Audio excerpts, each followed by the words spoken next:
This podcast is a production of the Brickyard Network, an extension of the Archie Bray Foundation for the Ceramic Arts.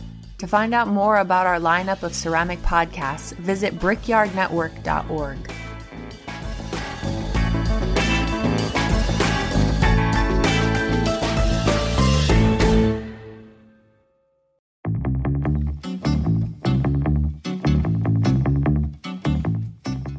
Hey, this is Erin with Cornell Studio Supply, located in the Gem City of Dayton, Ohio. As a proud sponsor of this episode and the Brickyard Network, we are happy to help you with all your pottery and ceramic sculpture needs by providing the best customer service and world-class workshops.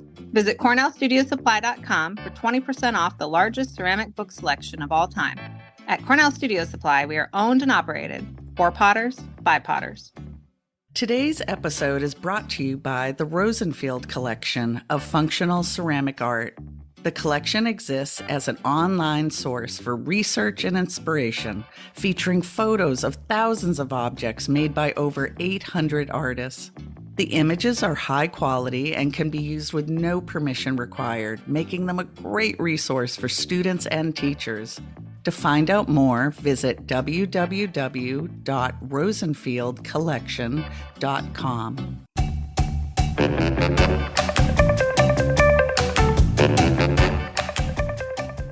Hello, my name is Kathy King, and welcome to the For Flux Sake podcast. I'm coming to you from the Harvard Ceramics program in our fair city, Allston, Massachusetts. I'm here with Rose and Matt Katz of the world-famous Ceramic Materials Workshop, and they are ready to answer your burning questions about clay and glaze.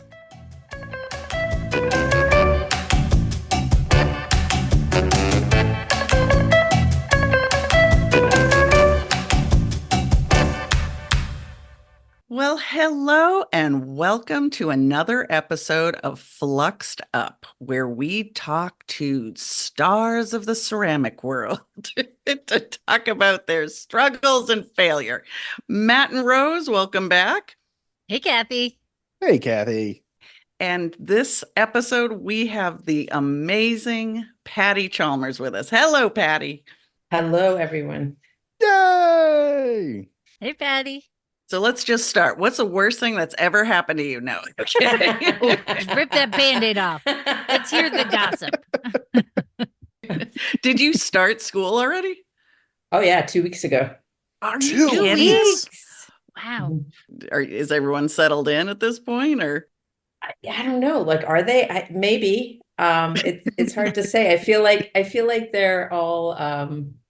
It feels like, the beginning of a horse race where the horses are in the gates and they're like jostling a lot, and you're like going like, are they gonna come out when the when the bell rings? Like, they're kind of jostling. They've been taken to their little gates and they're waiting for the gates to open. That's sort of how it feels. It's got that like energy. Oh, That was a good excitement. visual. Yeah. And hopefully nobody pooped themselves yet, right? No pooping. No. Wait, aren't those the students the horses you're supposed to bet on? Is that the same with students? Yeah, no wagers yet. No. Oh, yeah. Still early on.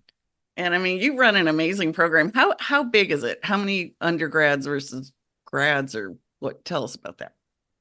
In ceramics, we probably have not very many undergrads. We have like maybe 10 that are majoring in ceramics. And then we have 6 grads in ceramics. Well, that's a big one. That's enough. Yeah. Yeah. Yeah. It's enough to handle. Get you into trouble. That's right. And so you were with us from your studio, right? So your studio is at school. Yes. Well, this is my office. Oh, I have an office which looks kind of like a studio, and then I have my studio proper, which is so I try and keep this cleaner. So I have my 3D plastic printer, and I do like computer work in here, and take photographs and that kind of thing. But I don't. It doesn't always stay clean and dirty. There's some dirty stuff in here, and there's some clean stuff in there, I guess. I don't know. Nothing is ever clean in ceramics. That's never true. going to That's happen. true. It's very dirty. Mm-hmm. Yeah, I took a shower today and yet I still have clay dust all over me. I don't know. Bathed and immediately went to slip casting. I did. I mean, Not a great I guess strategy. that's the problem. Yeah, I find it hard to know, like, do you bathe in the morning? Do you bathe at night? Night's probably better, right? I don't know. I haven't figured it out yet. I'm 46. I don't know. Well, You've got time, neither. Rose. You've Yeah. got time. So, Patty, you have got, so if people don't know, definitely you should check out all your socials, but you've got an amazing diversity of practice. You know, we normally talk to people who are just the pots and just the sculpture, but you really have this sort of amazing narrative going through it all. How do you keep, I want to go straight to the technical questions. How do you keep track of it technically? Because it seems like you've got a lot of different material practices going on. I guess I feel like there's this tendency for me to work on whatever's coming up first, but I'm trying to be better at like projecting what's coming up in the future, because it's really, you get crunched, right? And I'm really bad at saying no. I'm a little bit, I can overextend myself quite a bit. My loose morals when it comes to extending myself. I just go, which like, is yes, why you're okay, here. Of course, yeah. Of course, That's I'll why do we that. have her today. Yeah, sometimes I feel like when I'm working with 3 different clay bodies, which I do, I find that like I have to be careful about contamination, but I'm also not that picky about it, right? So, in other words, if I get some like spots or speckles in my porcelain work, I'm not going to worry about it, because like that's just me. You're literally at the most extremes because you've got porcelain work and you've got a lot of terracotta work at the same time. Mm-hmm. Yeah, I've got a really vitreous terracotta, and I saw your vitreous Instagram post today. It is very vitreous. And then I have an earthenware, as I call it. I sort of separate them as earthenware and terracotta. They're probably the same thing. I just call them 2 different things so I know which one I'm talking about. And the earthenware can actually be fired to cone 10. Wow. It was a recipe it's been slightly modified just because of materials not being available. No more AP green. But it was given to me by my undergrad professor, Irish Flynn, who used to be at the Bray, is still in Helena, I think. And he and so his recipe, I can take it all the way to cone 10. It bloats, but we use that for a studio earthenware, because then we don't end up with the melted stuff in the kilns if someone puts it in the wrong kiln. It also is kind of a nice brown color when it's fired to mid-range. So it just sort of works as this multi-purpose thing. And it's great for sculpture because it doesn't move very much, obviously, because it's not very vitrified. Yeah, I just had a student in a class yesterday asking me that question of what's the difference between a terracotta and a brown clay. And I was saying, it's pretty much just the temperature you fire it to. Most of those brown clays are going to be terracotta orange when you fire them to cone 04, 02, wherever you are. And then just the higher you fire it, the more brown it's going to go. So yeah, you're not wrong. And it's great to have something that can take that much abuse. Yeah. We want to talk about disasters. More than anything. I'll introduce my first disaster. That's my most recent one, which is wollastonite. Wollastonite. So I put wollastonite in my clay because I'm making larger things, and because it helps with denting. Like it does, I don't have the shock when it's cooling. Yeah? No? Yeah, I looked it up. Oh, you'll find out, Patty. Just keep telling the story. You're going to find out. Keep telling the story before we answer the questions. We'll get to that later. So I didn't put it in one time, and then I had a lot of denting with this same clay body. And so I put it in, but this time I forgot to soak it first. Soak it at peak temperature, you mean? No, soak it in water before I put it in my clay. Got it. And so I've got bigger chunks of wollastonite in my clay, which are causing pop-outs. Yep. Yeah. And that's because I was just in a hurry, and that's the thing, like slow down. That's what I keep on saying to myself. Slow down and get it right. So one of my studio mates, when I was in Toronto at Harbourfront Center, said to me this thing that her parents had always said to her, which was, the lazy man does the job twice. I live that. I live that story. So yeah, well, last night, oof. Yeah. So you soak your wollastonite in water first. What's the To break thinking it behind down, that? just to break it down. Like, So so it it's like, and doesn't then plunge it so that it makes it into okay. smaller particles, because otherwise, or smaller grain, because when you get, Agglomerates. because yeah, exactly. Because they're these kind of big chunks, right?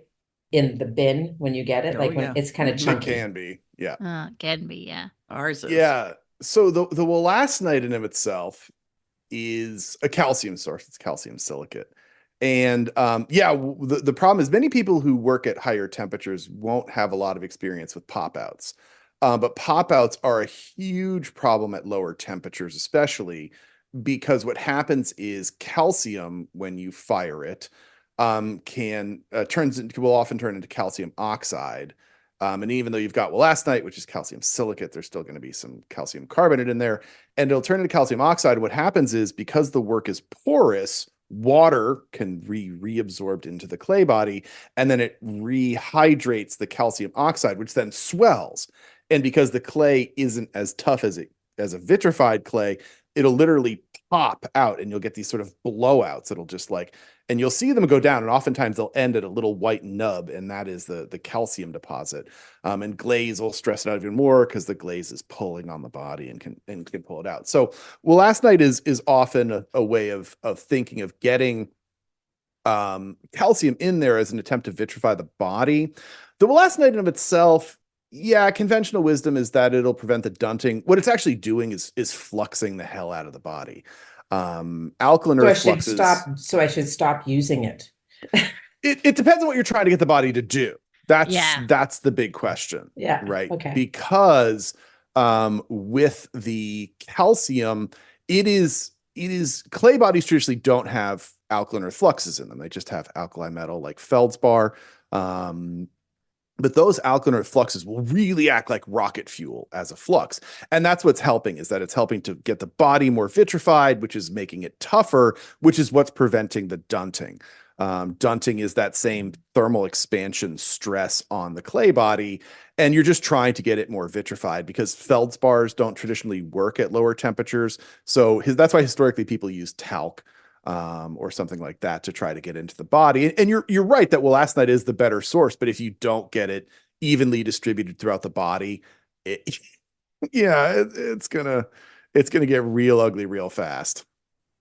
I always thought, and I mean, I didn't like, this is good information about the water absorption, because I always thought that it just didn't shrink the same amount as the clay. Like, I thought, like the way that plaster works when it makes pop outs, it's not shrinking, and so it's causing stress, and then eventually it pops, right?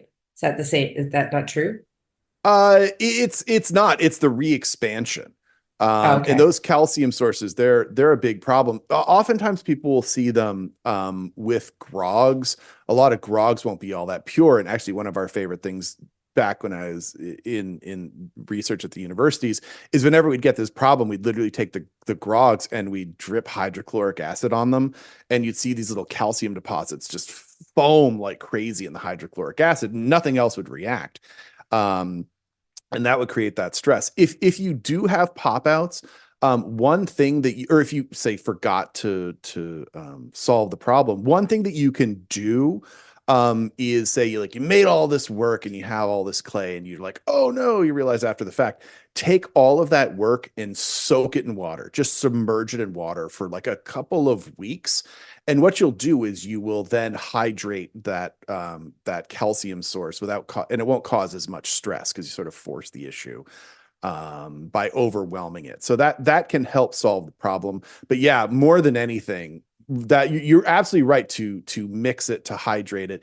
And it's not doing much chemically, but what it is doing physically is it's taking the clumps, the agglomerates we call them, and it just breaks them up, so that when you use that will last a night suspended in water, it just distributes it evenly throughout the body. And so you don't get pockets that'll cause that particular variable. So when you talk about soaking it, you're saying to soak it when it's bisque and then you glaze it afterwards, refire You're it? going to Or is have to that- soak it. Well, you might have to do it both times. But after the glaze is definitely going to be when you're going to want to do it. But there's a catch of, if you say biscuit and then let the bisque sit around for a long time, it could hydrate just sitting around during it then. And then when you fire it again, it's going to reconvert back and then start absorbing water after the glaze. So definitely after the glaze firing. So you're going to have house guests and like, what's in your bathtub? Oh, it's just my pots. Yeah. Yeah. Well, it's not pots. This is the bigger stuff. So yeah. Oh, okay. Oh, I have a friend I will not name. They have a horse trough. They went to the farm store and they make very big terracotta stuff, and they were having pop out problems. And they went to the farm store and got a horse trough. And you walk into the back of their studio and there's this horse trough with all this terracotta soaking in there. Wow. I love it. And then their horse comes and drinks out of it every now and then. Because you have to get a horse with a horse trough. I mean, come You have to. on. That's a requirement. But yeah, that's one of those stresses of terracotta that a lot of people don't associate as a problem, because you just sort of assume that it's going to work and it's going to be tough. But yeah, things like that. You mentioned plaster. Plaster is the one where people really see that problem coming in. If you use a lot of plaster in your work, getting plaster in a high temperature clay is not great. Getting plaster in a low temperature clay is a nightmare. Patty, have you had to struggle much with the, material changes that we talk about a lot, Custer and, either personally or Talc. for the studio at school? Well, mostly I feel like I'm talking people off the wall, like they're very anxious when they find things, and there's a tendency to want to hoard, right? And then not use. Yeah. I just feel like, you know what? Things change. We'll just change with them. We'll just make something new. It'll be fine. This didn't always exist, and something else will not exist again. I mean, I don't know. I always hated talc. Like, people want to make those low fire talc bodies, and I always hate them. They're like not as plastic. They're just like the worst clay I've ever used. And I used a commercial paper clay in Toronto from Tucker's Pottery that was a paper clay, but it was white. And I wasn't used to using white clay, but it was what is available. And all the glaze was shivering off it. Like, it was just like, ugh, the worst. I hated it. So I just, the people who are really worked up about the talc, I'm like going, yeah, I know. We'll tell that to a gazillion kindergartners. Yeah. they don't care. Yeah, I mean, I think and then Gersley borate, I guess people are freaking out about that one now, right?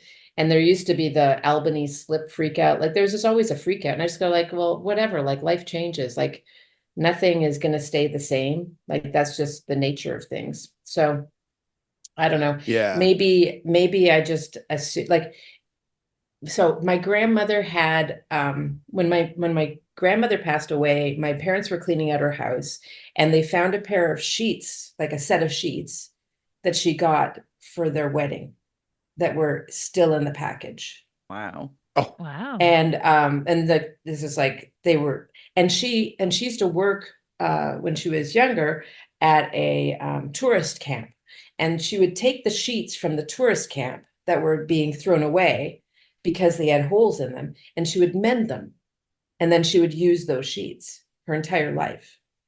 And so the first thing I did when I got those brand new, like 70-year-old sheets, was open them and use them. And they were amazing, but they didn't last very long because they were old cotton, and it was like a few wash, like, quite a few washes, but they sort of wore out.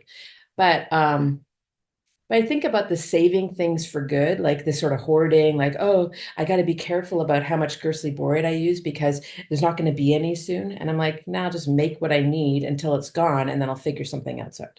I don't know. I don't know how else to deal with it. And that's it, of you do have to deal with it. There's no way around it.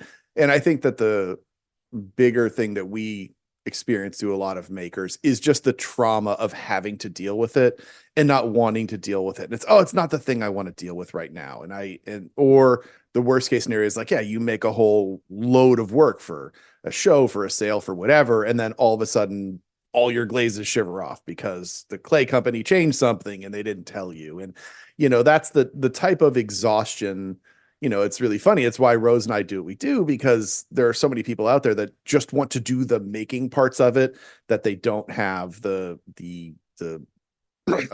cycles in their brain to deal with, oh, this is changing and that's changing. So the flexibility is a great philosophy. I wish more people could have a healthier brain space like that. Yeah. Well, I mean, so I would say that the thing that I know is that I don't have that much luck with anything. Like everything is hard. And so it doesn't seem like that big of a deal to have to change everything. Like I have no good scheme that works every time. Like everything can fuck up at any time. And so I don't really know how, like, I guess there's people out there who that doesn't happen to. And so they're like really upset when it does happen, but it's so familiar to me. It's like this bedfellow, like I know it, I sleep with it, I live with it. I wake up in the morning going, what kind of terrible things can happen today? Okay, well, just deal with it. As you lay on your 70-year-old sheets. Yep. Exactly. I mean, I do this a lot, ceramics, but then I move on. Clenched fist. I mean, Bill, my question for you is how do you deal with the trauma? Because you have some work, like, you've got a lot of objects that you're making that are like, they'll be straight terracotta or raw clay. That's so easy. It's so easy. You make it, worst case scenario, something might crack. I don't know if you get some epoxy and you fill it and nobody ever knows the difference or anything like that. But then you have work that you're spending so much time putting together, drawings and graphics and decoration, and that loss of the investment of time is the heartbreaking and the exhausting part. Yeah, I think about, so I've never had a baby, so I don't know this is true, but I hear that when women go through labor, that they forget about the labor. Like it's not like it isn't in the front of their mind when they see their baby, like they go like, oh, my baby, and you forget how long and terrible that was. I don't know if that's true, but I do think there's I had a baby, and let me tell you. Oh, really? Yeah. I mean, I have no idea. But I think that there's this idea of humans as amnesiacs. And I think that if you can't forget things, like if you can't forget, or like at least shorten the experience of that thing to make it seem less intense, then you would never leave your house, right? Because there's so many bad things. And I just think like the pain of something, like, yeah, after something breaks or I get a load full of pots that all have the glazes bubbled on and I can't get those bubbles to even out, I'm like, oh, that really sucks. Mm-hmm. I was talking with a younger maker friend of ours recently, and we were sort of talking about having been in ceramics for decades versus having been in it for, just a couple of years. And I'd said, one of the great things about middle-aged and experienced making is that the trauma, it just is enveloped in your personality. And you're so past the horrible trauma that you just let it go. It just doesn't matter anymore because you processed it 25, 30 years ago. Yeah, I mean, it happens again and again. Like, I guess it's that thing where what they say about, like, what is it? And doing something and doing it again is like knowing that something is stupid, doing it again is like the sign of insanity or whatever. You keep on doing it. Well, I keep on doing it. So I guess I'm like slightly insane. I also think like maybe like I compartmentalize, like I spend this time doing these things. And there's something about doing something like when I'm drawing on things, right? Like I'm drawing on these pots. Like I was in the studio until late last night, drawing, like I'm thinking, oh, I've got these 3 pots I have to decorate. And I'll get them all decorated today. And I got one decorated. And it took me, I decorated a big pot. It took me 16 hours. I barely moved from my chair. That's why I like, I'm always like a little stiff. But I think that I'm really like, my dad, as my sister likes to say, gave us a really good work ethic. Really like to push through and make things happen, and just work really hard. Working hard is its own reward in some ways, like just doing it, getting it done. And even if it doesn't become anything, it's still having done the action of it. There's something really satisfying about completing something, like just That finishing there's a it. value in that time. Yeah. Mhm. Yeah. Mm-hmm. And as you're doing it, you're sort of figuring out what it is. Like, I just think about like, what is this? Like, what is this thing that I'm working on, and what does it mean, and how do I think through that idea, like, of the making?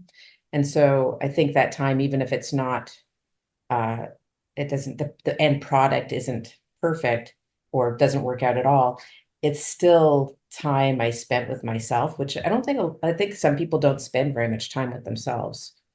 And I try and like just think about things as I'm working, and it's kind of nice. But sometimes it's tiring too. Yeah. Yeah, your brain's working all the time. Uh-huh. Well, but it's fascinating to hear you say that, because that in your work there is this whole of the the sort of observation of the mundane, but that the imagery, I always think about this when I think about making a movie or turning a camera on something, that nothing in the world's exciting until you focus on it. And everybody's going through their own daily habitual boringness. And to somebody else, that's the most amazing, most exciting thing, that it's someone's dream. But it's not until you stop to focus on, this is different, or this should be emphasized, that there is value in that. So that's so fascinating, that literally what you are making reflects in sort of your process of making, and how you go through it. Well, I mean, there's something also about like, I think the images, maybe that's a little bit of the thing too, is that the images are just these snapshots. And the thing is that as they're just sort of mundane moments, mostly just these, and they're all family image, like family photos. And also sometimes I take I do a lot of computer work. So I'm always like taking old home movies and finding a frame. So talking about the focus, the moment of focus, and finding a frame within that talks about the mundane or the daily, or like an experience that other people can relate to, even though it's my own personal family images. And it's interesting to hear people relate those things. But yeah, I think also like there's these little there's these victories that happen right in the studio. So like I think about the layering of image on object, because I was a printmaker before I was ever a ceramicist, and I got into fine arts because I like to draw. I mean, Kathy, you're a big drawer as well. Like you probably drew when you were a kid growing up a lot. And I think the same, like for me, I'm like, I love to draw, and that was always my interest. And so I love this idea of layering image and pattern and texture, and having the image. So I think about the vessel and the window as being, I'm looking through the hole to the image, and then also have the image coming back, if that makes sense. So I have these little victories where all of a sudden I realize, oh, if I put these little doodads that I sort of stud the vessel with on top of the image, as well as then it can be behind things and then in front of things, and it starts to play with the space. And that becomes those moments of like, oh, this is really exciting. And I know to anyone else, it's like, duh, that wasn't that hard. But when I realize that's what I'm doing, and I like this interplay, then I go like, oh, that's amazing. Yeah. Way to go, me. Yeah, I'm so good. Punch the sky. And then I guess another technical problem that I had, and this is nothing probably that it's just cautionary. It's not really anything that you're going to solve for me. We love those. Learn from our own failures, everybody. So I think the thing that I jump in both feet a lot, and I don't ever learn not to. And so when I was in the studio in Toronto, again, I was using a new clay body, and I made something like 7 or 8 like 3-foot tall figures, and put them in the kiln and bisque them, and came back, and they were all like fallen over in the kiln because they couldn't stand up. Like they bent at the ankles because they couldn't hold themselves up to the fire. So something I learned as well, this is something I tell my students all the time. We have a rule, no cherry picking, right? You know what I'm talking about? Like you can't No. open someone else's kiln and pick out the work that is yours inside their kiln. Oh, You have to yeah. let the person who fired the kiln open the kiln and see what's inside. And deal with their emotions. Yeah. Exactly, because if something bad is inside, which happened to me, one of my studio mates opened a kiln, and then I came in and she went, "Oh, I'm so sorry." And I'll tell you, That's the worst. yeah. And I was like, I want to hate you right now. Right. Not permanently, but for this day, I want to blame you, because that's what you really want to do, is find someone to blame for the things that didn't work out, even though it wasn't and the her whole fault. kiln is like a crime scene, so Yes. every piece holds a clue to what It's a happened. clue to the evidence. Yeah, exactly. Yeah. So I realized I really need to, if I'm doing something new, if I'm in a new place, I should test. But it's not always easy, because you're working on things that are larger. It's like to load a gas kiln with one figure to see if it seems like it's like you just can't do it, right? But I did learn to fire them on their backs, and then they stand up fine when they're out. So, One of the things we'll always talk with our students about, because everybody's looking for like, oh, well, what's the answer in the firing, or why does this problem happen or that problem happen? So many of our basic problems are geometric. I always go back to when I was in school, my undergraduate in Alfred, we had to take an art history course, so the art history survey, and the entire first semester was looking at churches and arches and columns and all of that, and literally so many of the reasons why things fail are just because it's just can't be built that way. Things are still going to need a structural support. And that can always be a failure. And you do have to think about that as the maker of like, how do you and get it to definitely in the work? kiln, right? Because that's when everything changes. So Yeah. it stands out fine outside the kiln. And I mean, this is something that I was talking to an advanced class, and they get to choose which clay they want to use for their project that they're working on. And they're all working on these self-designed projects. And I talk about how, like if you're firing something high fire, it has to be able to stand up when it's soft for it to stand up in the kiln. And if it's low fire, you can stand up when it's dry, then it's usually okay. At least with our clay. But even still, like something can always bite you in the butt. Like you just don't know. In the kiln, there's like that, but like there's you're relying, it's like packing work. Like you're thinking, please don't break as you pack it. I hope no one drops this. Yeah.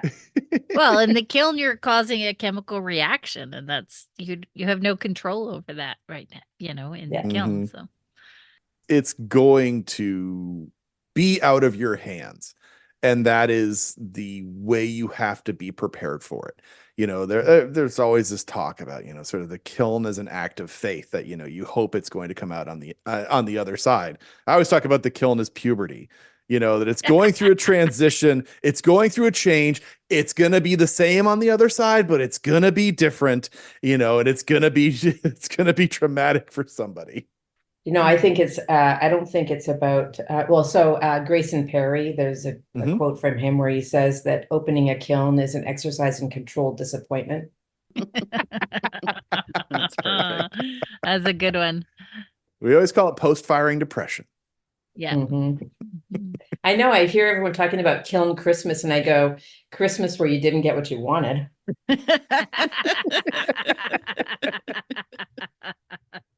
Socks again. Wow. Mm-hmm. Oh, I like socks. I know. I always.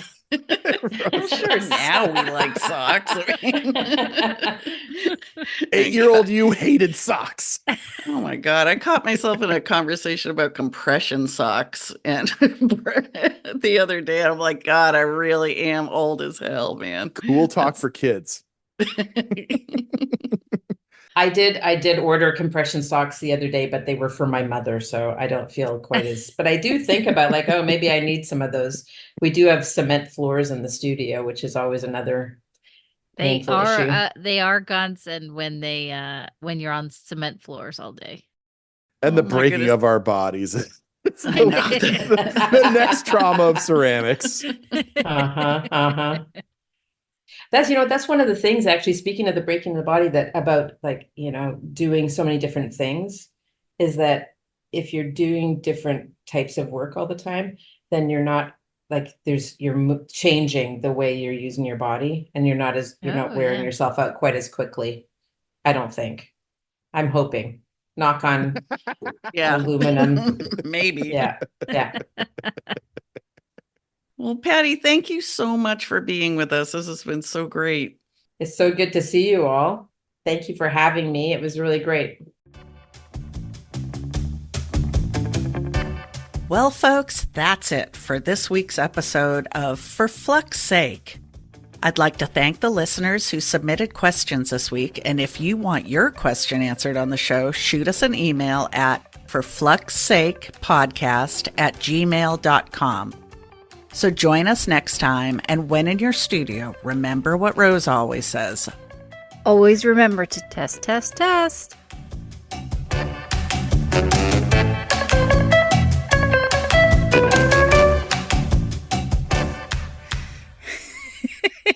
This is a test of the emergency glaze system.